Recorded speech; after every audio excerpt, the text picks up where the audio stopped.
بسم اللہ الرحمن الرحیم۔ حضرت خالد ابن ولید رضی اللہ تعالیٰ عنہ کا جب انتقال ہوا تو مدینہ کے اندر کہرام مچ گیا، ہر گھر سوگوار، ہر گھر کے اندر، ہر گلی کے اندر کہرام مچ گیا حضرت خالد ابن ولید رضی اللہ تعالیٰ عنہ کے انتقال پر۔ حضرت خالد ابن ولید وہ ہستی ہیں جن کو اللہ تعالیٰ نے سیف اللہ کا لقب دیا۔ سیف اللہ کا مطلب ہے اللہ کی تلوار۔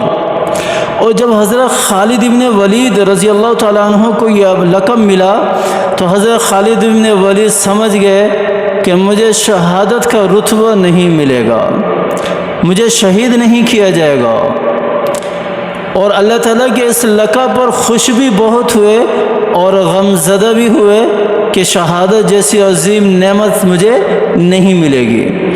حضرت خالد ابن ولید رضی اللہ عنہ وہ ہستی ہیں جنہوں نے دو بڑی سلطنت جس میں ایران اور روم، یہ دو بڑی سلطنتیں ہیں جن کو تباہ کرنے میں، جن کو فتح کرنے میں خالد ابن ولید رضی اللہ تعالیٰ عنہ کا بڑا ہاتھ ہے۔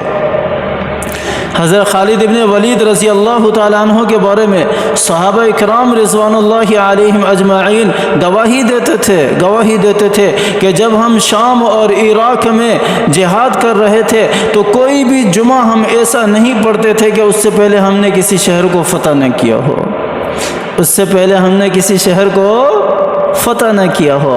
ایسی ہستی تھی حضرت خالد ابن ولید رضی اللہ عنہ کی۔ حضرت خالد ابن ولید کو جب قبر میں اتارا جا رہا تھا، حضرت خالد ابن ولید کا جو گھوڑا اشجر جس کا نام تھا، اس کے بھی آنسو بہہ رہے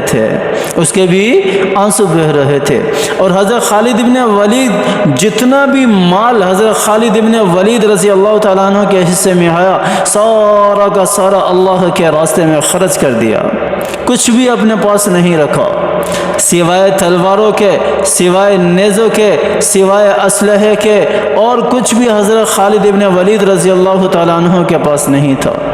ایک غلام تھا حضرت خالد ابن ولید رضی اللہ عنہ کا، وہ بھی حضرت خالد ابن ولید رضی اللہ تعالیٰ عنہ کے ساتھ ہمیشہ رہا کرتا تھا، ان کی خدمت کیا کرتا تھا۔ اور کیا تاریخی کلمات وفات کے وقت حضرت خالد ابن ولید رضی اللہ تعالیٰ عنہ نے کہے تھے کہ ان بزدلوں کو کہہ دو کہ اگر موت جنگ میں آنی ہوتی تو خالد ابن ولید بھی جنگ میں شہید ہوتا، اگر موت جنگ میں آنی ہوتی تو خالد ابن ولید بھی جنگ میں شہید ہوتا، شہادت کا رتبہ پاتا۔ یہ موت اللہ کی طرف سے آتی ہے، یہ کسی کے ہاں جنگ کرنے میں یا جہاد کرنے سے کسی کو موت نہیں آتی۔ موت کے فیصلے اللہ کرتے ہیں، موت کے فیصلے اللہ کی ذات کرتی ہے، موت کے فیصلے وہاں سے ہوتے ہیں۔ موت کے بارے میں میرے نبی کا فرمان بھی ہے نا، ان الرزق یطلب عبدہ کما یطلب اجلہ، کہ موت بندے کو تلاش کرتی ہے، لیکن موت کا وقت مقرر نہیں ہوتا، موت کا وقت پتہ نہیں ہوتا۔ مقرر سے مراد کہ بندے کو موت کا وقت پتہ نہیں ہوتا کہ موت کب آنی ہے، کس جگہ پر آنی ہے، کس حال میں آنی ہے۔ صرف اتنا پتہ ہوتا ہے کہ ہاں موت نے آنا ہے۔ اینما تکونوا یدرککم الموت ولو کنتم فی بروج مشیدہ۔ اللہ تعالیٰ قرآن پاک کے اندر کیا ارشاد فرما رہے ہیں؟ تم کہیں بھی چلے جاؤ، اس زمین کی تہ کے اندر ہی جا کر کیوں نہ رہنے لگ جاؤ، اینما تکونوا یدرککم الموت، تمہیں موت پہنچ کر رہے گی، اور تمہیں موت خود بخود ڈھونڈ لے گی، حاصل کر لے گی تمہیں، اور تمہیں موت آ کر رہے گی۔ کل نفس ذائقۃ الموت، ہر نفس نے موت کا ذائقہ چکھنا ہے، ہر نفس نے موت کا ذائقہ چکھنا ہے۔ آپ صلی اللہ علیہ وسلم کی حدیث بھی ہے نا، آپ صلی اللہ علیہ وسلم نے دنیا کے اندر خواہش ظاہر کی ہے کہ کاش کہ مجھے اللہ تعالیٰ کے راستے میں شہید کیا جائے، اور مجھے دوبارہ زندہ کیا جائے، مجھے پھر شہید کیا جائے، مجھے دوبارہ زندہ کیا جائے، مجھے پھر شہید کیا جائے۔ حدیث کا مفہوم اس طرح کا ہے۔ تو میرے بھائی اور دوستوں بزرگوں، موت آ کر رہنی ہے، موت آ کر رہنی ہے۔ یہ جہاد بہت بڑا عمل ہے، یہ جہاد شہید ہونا اللہ تعالیٰ کے راستے میں یہ بہت بڑا عمل ہے۔ فلسطین کے اندر جتنے بھی ہمارے مسلمان شہید ہو رہے ہیں یہ بہت بڑے رتبے پر فائز ہو رہے ہیں، بہت بڑے رتبے پر فائز ہو رہے ہیں۔ یہ کوئی کم نہیں ہے، یہ کوئی کم نہیں ہے۔ ہم ان کا ساتھ دیں، ہم ان کا ساتھ دیں، ہم ان کا ساتھ دیں۔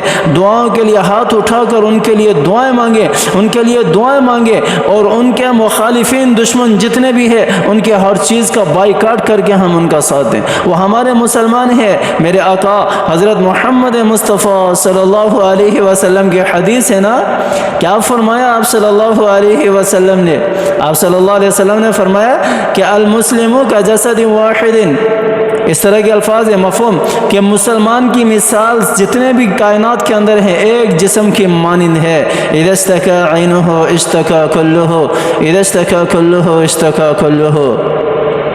آپ صلی اللہ علیہ وسلم نے کیا فرمایا کہ اگر اس کی انگلی پر چوٹ لگتی ہے نا کسی انسان کے تو پورا جسم تکلیف میں ہوتا ہے۔ کیا مطلب کہ سارے مسلمان اسی طرح ایک جسم کی مانند ہے۔ اگر کسی ایک مسلمان کو تکلیف پہنچے نا تو سارے مسلمان اس کا دکھ، اس کا درد محسوس کریں، اس کا درد محسوس کریں۔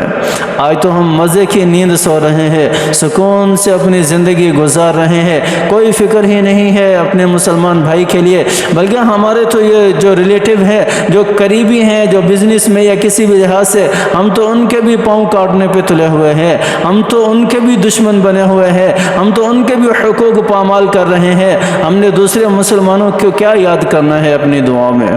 ان کے حقوق کے لیے، ان کی مدد کے لیے ہم نے کیا کوششیں کرنی ہیں؟